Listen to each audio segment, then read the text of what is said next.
then we go into the Star Wars universe. They bring out John Favreau, and he shows us footage of the Mandalorian and Grogu. Yep. So look, John Favreau came out, who I'm a huge fan of John Favreau. I remember once he even came and DJ'd one of our Masters of the Web parties at Comic-Con one year. He's just delightful. He's amazing. And as long as he's the director of this movie, I've said I've had hope. I do have my concerns about Mandalorian and Grogu. We've talked about this ad nauseum, and I don't think it's going to be a really big hit at the box office. It's like an extension of a TV show that had a bad last season. It's still Mandalorian. It's still Star Wars. And so they showed us the new trailer, which, I don't know, guys in the live chat, help me out. Did they drop the new Mandalorian and Grogu trailer online? It looks like people are saying it was. Yeah. Which I thought was actually a pretty good trailer. I did too. I think the trailer they showed us here was, everybody in the live chat is saying yes.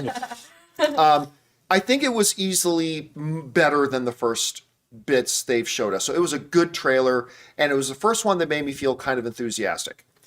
And then, after that trailer was done, we thought it was over. John Favreau talks a little bit more, and they had more for us.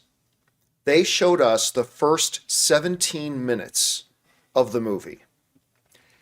And I have to say, this was my turning point, where I've gone from, it's Star Wars, so I'll go see it, but I don't know that I have a lot of faith in it, to I'm really looking forward to seeing The Mandalorian now.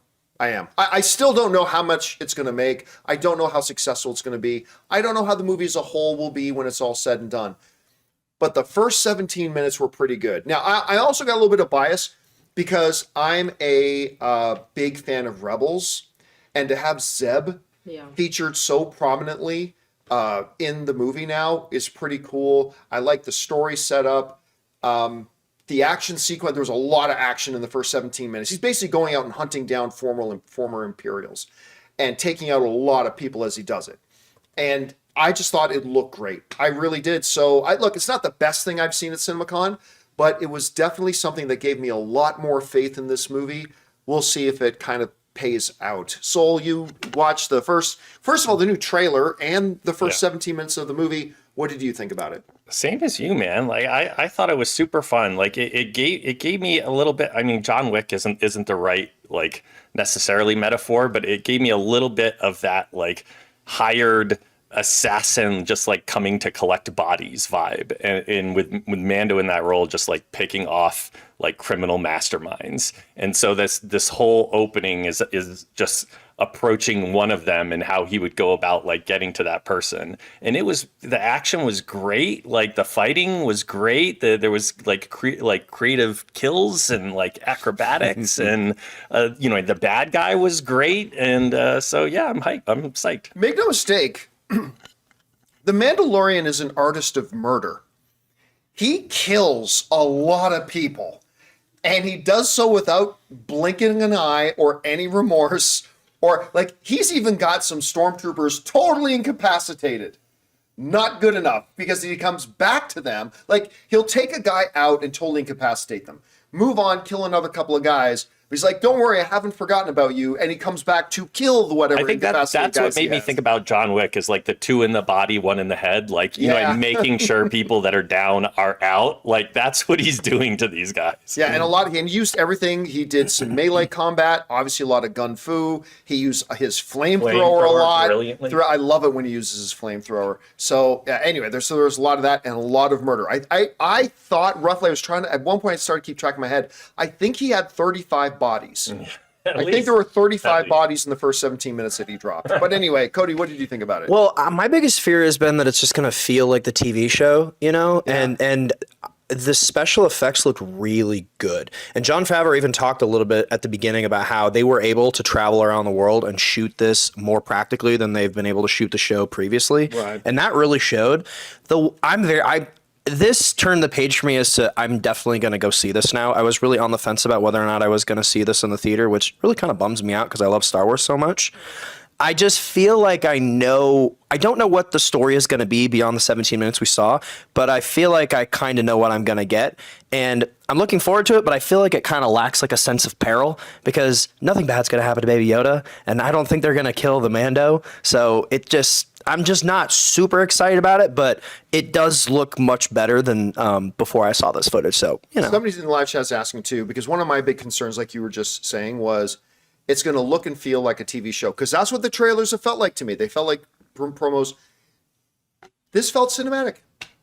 It felt cinematic. John Favreau did call out because he had mentioned like he had only gotten to direct one episode of the TV show, and he talked about the constraints of filming episodic TV, and you only have so many weeks to try and turn something around. And he was like, with this, we had years, and we really wanted to lean into that scope and scale.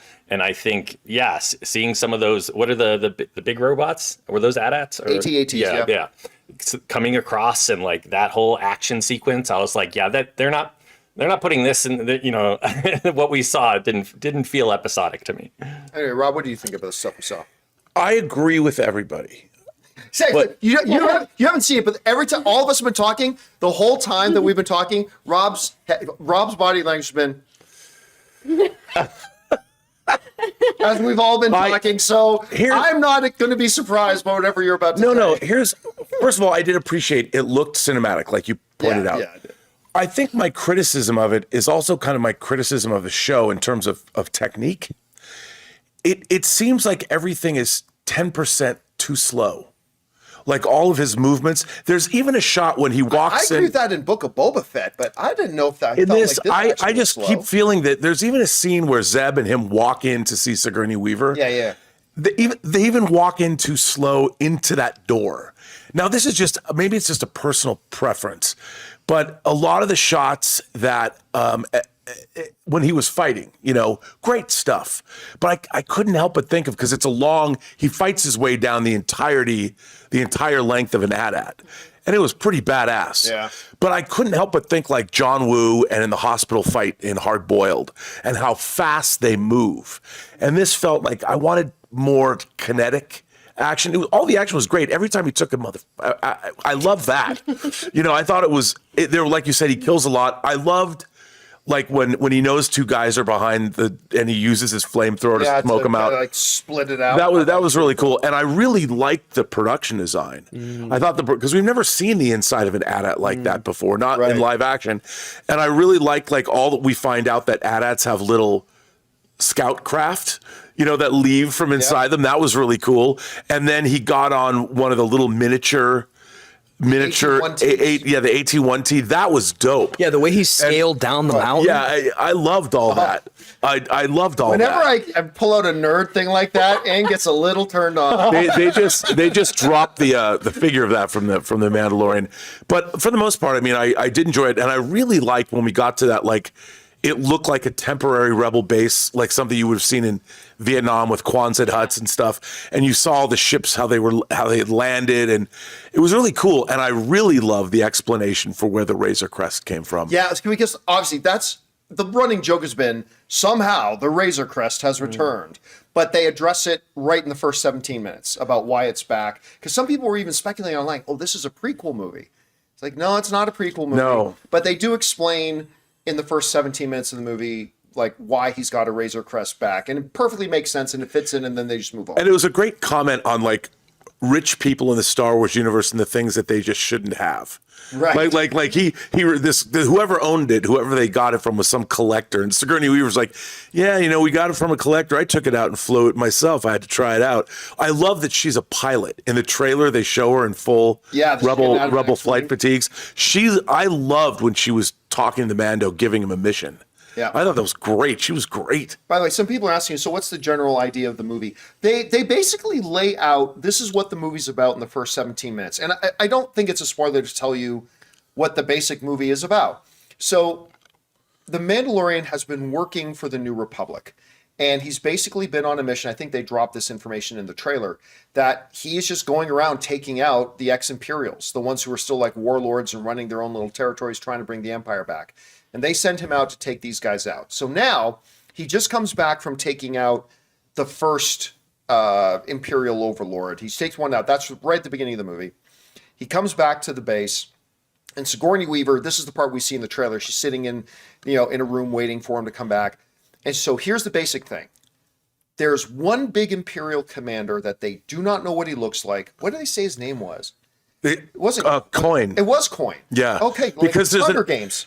It's Yeah. President Coin. Yeah, that's true. There's an actor in the movie, Johnny Coin, who's one of the lead actors in this film. That's also one of the stars of our little tiny fakakta horror movie, White Devils. And I'm like, is it weird that they use that name as his code word? Is it the actor, that same actor? Because Probably not. I'm going to guess it was in the script first. But so the idea is there's this one big Imperial named Coin, but we don't know what he looks like and we don't know where he is. But these Hutts know where he is and say they can lead us to him. However, the Hutts will only help us if we go and rescue another Hutt who was kidnapped by another criminal syndicate. So basically the mission is Mandalorian has to go and rescue a Hutt so that these other Hutts will help the New Republic find this big Imperial. And that's the basic setup of the story, at least as far as we can tell. And you know what? What I want to see in a Star Wars movie, as a Star Wars role-playing game player, I want Star Wars stories that feel like it's a Star Wars campaign. Like, feels like it's a role-playing game campaign. And it's like, boom, that felt like it to me. So I was kind of on board. I also like, because in the trailers we've heard him say, yeah, I'm going to go find everybody in your deck of cards. There's Yes. literally a deck of cards. Literally has a series of cards. Which I really liked seeing. I was like, okay. What do you think, babe? Was this the opening where Martin Scorsese was in the cast? Oh, yeah, all of a sudden, the opening credits, as they're bum, bum, bum, bum, all the music, right? And by the way, they do use the Mandalorian music, which I was glad to hear. And they're rolling the opening credits as like starring this and starring that. And in the cast list is Martin Scorsese. Yeah, And I think we knew that, but I totally forgot about it until I mean, he must play a pretty big role because he's right up front. Yeah. Yeah. You know? I don't know if he's a voice of one of the Hutts or if he's physically in No, it. he's the character that, like, shop owner that pulls down the you see him in the other trailer. You hear his voice. You hear Okay. he plays an alien. Yeah. So anyway, yeah. So that was pretty great. Did you like it? I thought Zeb looked really good. He was great. I was worried that he would look like the aliens on Supergirl's bus, but he didn't.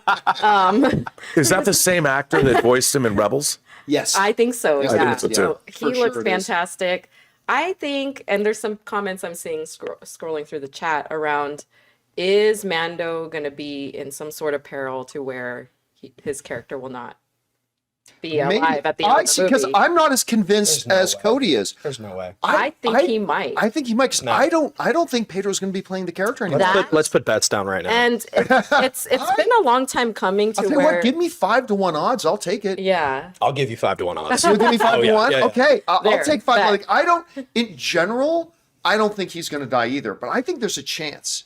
So I'll put your 50 to my 10, Done. and we'll see if he dies. There you go. They're not there we Put go. it put in the book. I don't know. I think he's going to be in a lot of trouble because I think this movie is going to push Grogu to Say his first be words. independent, like a little more independent in the way that he operates. I know he's still young, but I think there's going to be that sort of story arc where he's going to have to learn how to do things without. Well, there's even that line when he said he's going to live hundreds of years Yeah. beyond He's me. going to live So centuries beyond me. But there's another great line. I can't remember if it was in the trailer or in the little montage they played after the 17 minutes. There's a line you hear the Mandalorian say, the job of the old is to protect the young. And then the young protect the old. Which makes me think Grogu's got to rescue Mando at some point Oh, yeah. in the movie. So Do you think Grogu will talk? well, I just asked that. No. I'll say no, because here's the thing. Grogu talking is a door you can't shut then. And like Grogu just being the baby is let's just call what it is. That's the appeal of the character that makes everybody go, ah, right? The moment he speaks, you can't go back. Like that chapter is now closed on him, so I don't think we're going to hear him speak. It's not going to be like wrong. Richard Keel at the end of Moonraker when he says, well, here's to us. He's got like an old voice. I don't know why I thought It about would be that. great though if he did, like if they like kill some final bad guy and like Grogu's like fuck that guy, like Yeah. the best. That would be the best. Okay, that was Mandalorian and Grogu. Look, clearly the best stuff they've done to market this film so far. Because now I actually think it looks pretty good. So we'll see where they go with it. All right.